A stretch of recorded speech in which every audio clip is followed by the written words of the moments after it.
الذي أرسل رسوله بالهدى ودين الحق ليظهره على الدين كله وكفى بالله شهيدا.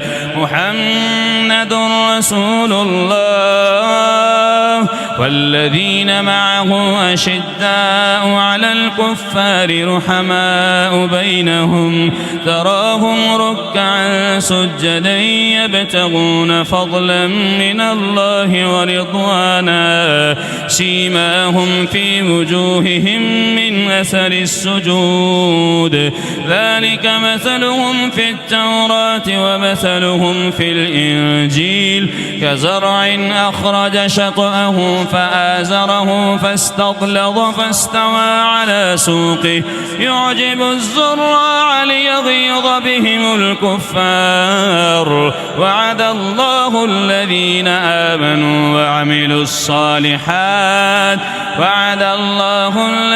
آمنوا وعملوا الصالحات منهم مغفرة وأجرا عظيما.